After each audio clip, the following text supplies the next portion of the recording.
ఇది ఆల్రెడీ పవన్ కళ్యాణ్ గారి దృష్టికి తీసుకెళ్ళడానికి వాళ్ళ ఓఎస్డీకి మొత్తం సమాచారాన్ని అందిస్తే మనం మధ్యాహ్నం కూడా డిస్కస్ చేశాం. ఇది ప్రపంచ చరిత్రలో ఏ రాజకీయ పార్టీ రిలీజ్ చేయనటువంటి ప్రెస్ నోట్ ఇది. ఇప్పటి వరకు లేదు, పొలిటికల్ హిస్టరీలోనే లేదు. ఏంటి మీ మానసిక బలహీనతలు, వీటిని కొంచెం జాగ్రత్తగా బయటపడకుండా చూసుకోండి. మీరు చేసే పనులు అయితే చేయండి, కానీ బయటపడకుండా చూసుకోండి. బయటపడితే పార్టీకి ఇబ్బంది, ప్రతిపక్షాలు క్వశ్చన్ చేస్తాయి. మీరు చేసే పనులు మాత్రం చేయండి అన్నట్టుగా ఈ లెటర్ కనిపిస్తోంది. దీని ఉద్దేశం అదే అన్నది ఇప్పుడు అర్థమవుతోంది. అవును సార్. మీకు వీక్షకులకి అందరికీ నమస్కారాలు సార్.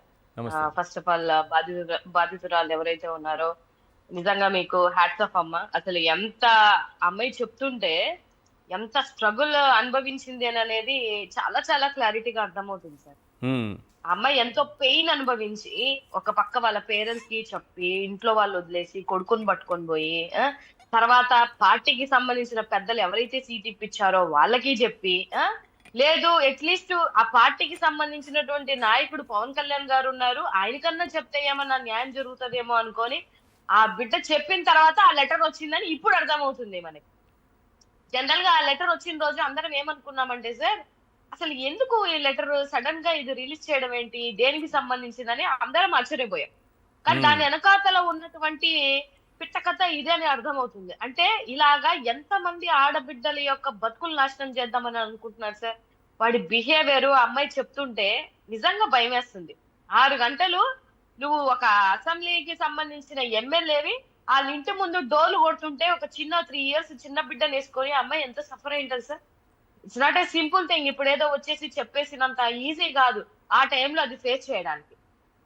న్యాయం జరుగుతుందని ఆ అమ్మాయి నిజంగా ఒక హోప్ తోటి ఇవాళ అమ్మాయి కోసం అమ్మాయి స్టాండ్ అయింది. ఇవాళ జరిగినటువంటి అన్యాయం అమ్మాయి చూస్తే అన్ని విధాలుగా నష్టపోయింది. ఇవాళ జనాలు కూడా ఆలోచించాలి. ఇప్పుడు ఏ అమ్మాయి బయటకు వచ్చి చెప్పుకోదు, ఏ అమ్మాయి ఇంత జరిగిందని చెప్పేసి అమ్మాయి 1 to 1 చెప్తుంది ప్రతి ఒక్కటి. ఎందుకంటే అమ్మాయి అంత సఫర్ అయింది, నాలాగా ఇంకెవరు సఫర్ అవ్వకూడదు అనే ఒక ఉద్దేశంతో ఆ అమ్మాయి ఇవాళ బయటకు వచ్చినటువంటి విషయం సార్. నిజంగా అమ్మాయి జీవితం స్పాయిల్ అయిపోయింది కదా. ఇప్పుడు భర్త లేరు, కొడుకు లేరు. ఇప్పుడు ఇలా మీడియాకి వస్తే సమాజం ఆ అమ్మాయికి అండగా ఉండదు. మరి ఇప్పుడు వాళ్ళ పేరెంట్స్ ఏమని పెడుతున్నారు ప్రెస్ మీట్ నాకు తెలియక అడుగుతాను సార్. మీరు ఇప్పుడే అన్నారు కదా, ఏం పెడతారమ్మా మీరు కూడా? ఈ అమ్మాయిదే తప్పు, ఈ అమ్మాయిదే తప్పు, ఈమెదే తప్పు అని బ్లేమ్ చేస్తున్నారు. ఈమె ఏదో చేసింది ఉద్దేశపూర్వకంగా ఉంది కదా, వాళ్ళ ఇంట్లో కూడా ఒక ఆడబిడ్డ ఉంది కదా.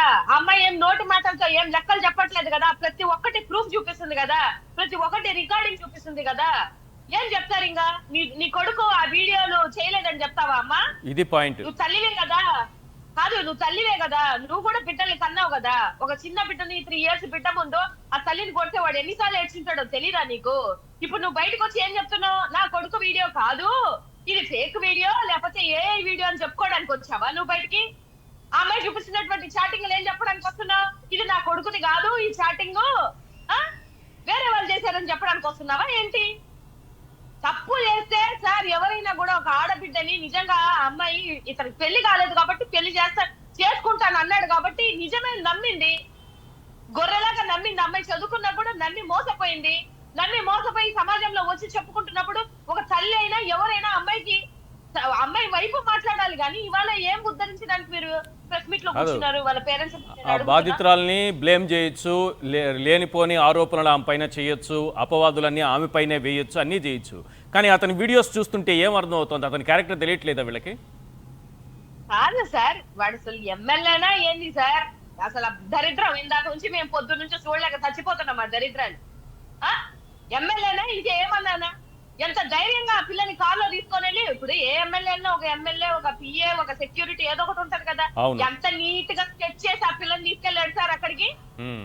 ఉంటాయి కదా వీడియోలు, అమ్మాయి వాళ్ళ ఇంటికాడ నుంచి సీసీ కెమెరాలు ఉంటే తీమాలండి అన్ని బయటికి తెలిసిపోతుంది. నీ కొడుకో కాదో, వాళ్ళ ఇంటి డోర్ దగ్గర నీ కొడుకు నిల్చున్నాడో లేదో తెలిసిపోతుంది కదా. ఇవాళ చెప్పాలా అది? లేకపోతే అది మొన్న అంటున్నాడు కదా ఆడి ఫంక్షన్ లో ఆంధ్రప్రదేశ్ సేఫ్ ఫ్యాన్స్ అని. ఏ సేఫ్ ఫ్యాన్స్ అయ్యా? ఏ సేఫ్ ఫ్యాన్స్ లో ఉంది? ఇవాళ జనాల్లో నుంచి కాదు, ఎమ్మెల్యేల నుంచి మంత్రుల నుంచి ఆడలను కాపాడుకోలేక సావాల్సి వస్తుంది. మేము ఆంధ్రప్రదేశ్ ని మేము ప్రొటెక్ట్ చేసుకోలేక చచ్చిపోతున్నాం. ఆ సాయి ధర్మత్ అయితే ఏదో ఉన్నాడు ఆయన, ఏంది ఆయన ఇదే సేఫ్ ఫ్యాన్స్? ఇట్లా ఆడపిల్లల్ని జీవితాలు నాశనం చేసేది? మన ఇంట్లో ఆడబిడ్డలు లేరా? నిజంగా సార్ ఈ మహిళకైతే చాలా ప్రొటెక్షన్ అయితే అవసరం అమ్మా. నువ్వు జాగ్రత్తగా ఉండు తల్లి. డెఫినెట్ గా మేమందరం తోడుగా ఉంటాము. ఎందుకంటే వాళ్ళ యొక్క ఆలోచన విధానం, వాడి యొక్క క్రూయల్ మైండ్ చూస్తుంటే ఎంతకన్నా ఏం చేయడానికైనా తెగించినటువంటి వ్యక్తిలాగే అనిపిస్తున్నారు సార్. ఇవాళ నిజంగా పవన్ కళ్యాణ్ గారికి చెప్తున్నా, నిజంగా నీ పార్టీకి సంబంధించినటువంటి ఒక వ్యక్తి తప్పు చేశాడన్నా కూడా ఆ అమ్మాయి అంటున్నటువంటి విషయం ఏంటంటే నాకు నమ్మకం లేదంటుంది అమ్మాయి సింపుల్ గా. ఎందుకంటే వాళ్ళ వల్ల ఆ అమ్మాయికి న్యాయం జరుగుతుందేమో అని చెప్పేసి వాళ్ళ ఓఎస్డీకి మెసేజ్ చేస్తే వెంటనే లెటర్ రిలీజ్ చేశారు. ఇప్పుడు ఎమ్మెల్యే కావాలా, లేకపోతే ఒక ఆడపిల్ల కావాలనంటే ఎమ్మెల్యేనే కావాలి వాళ్ళకి. వాళ్ళు ప్రొటెక్ట్ చేసుకుంటా ఈ అమ్మాయికి న్యాయం చేస్తారా సార్? ఇందాక నుంచి మీరు న్యాయం జరుగుతుందని పవన్ కళ్యాణ్ గారికి మాత్రం జేజేలు చెప్పాల్సిందే మేడం. పవన్ కళ్యాణ్ గారికి జేజేలు చెప్పాల్సిందే. కోట వినుత గారి విషయంలో ఆయన ప్రవర్తించినటువంటి విధానం, ఆయన తీసుకున్నటువంటి డెసిషన్స్ ఏమైందో తెలుసు మనకి. ఒక ఆడపిల్ల విషయంలో, తిరుపతి లక్ష్మి విషయంలో ఏం చేశారో మనకు తెలుసు. సుగాలి ప్రీతి విషయంలో ఏం ఫస్ట్ కేసు నాది అదే అని చెప్పారు. సుగాలి ప్రీతి విషయంలో ఈ రోజు అరవ శ్రీధర్ బాధితురాల విషయంలో నాకు తెలిసి ఇలాంటి ప్రెస్ నోట్లు రిలీజ్ చేసి ఎంత దుర్మార్గంగా ఒక రాజకీయ పార్టీ రిలీజ్ చేయాల్సినటువంటి ప్రెస్ నోట్ ఇది. అవును సార్, వాళ్ళని సేఫ్ గా కాపాడుకోవడానికి యథా రాజా తదా ప్రజ, యథా రాజా తదా ఎమ్మెల్యేలు తదా మంత్రులు, ఇంకేంటిది. అందుకని సేఫ్ గా ఉండడానికి ముందుగా సేఫ్ గా. ఈ విషయం మనకి ఇప్పుడు వరకు తెలుసా? మనం ఆ రోజు అందుకు అనుకున్నాం.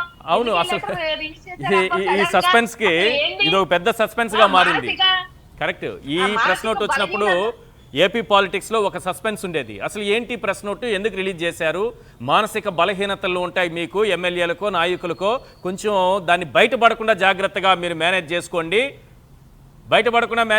మీరు పైగా వివాహేతర సంబంధాలు బయటపడకుండా చూసుకోండి. తప్పు చేయకండ్రా నాయన, ఒక అత్యున్నతమైనటువంటి పదవుల్లో మనం ఉన్నాము, జాగ్రత్తగా ఉండడం అని చెప్పడం. ఇదే రాజకీయ పార్టీ, మనం నడిపే రాజకీయ పార్టీ. దాచుకోండి, మానసిక రుగ్మతలు ఉంటే దాచుకోండి, శారీరక సంబంధాలు ఉంటే దాచుకోండి, దందాలు ప్రైవేట్ సెటిల్మెంట్లు చెయ్యండి, కానీ జాగ్రత్తగా బయటికి రాకుండా చెయ్యండి. ఇట్లాంటి మన పార్టీని నేనైతే ఎక్కడ చూడలేదు సార్.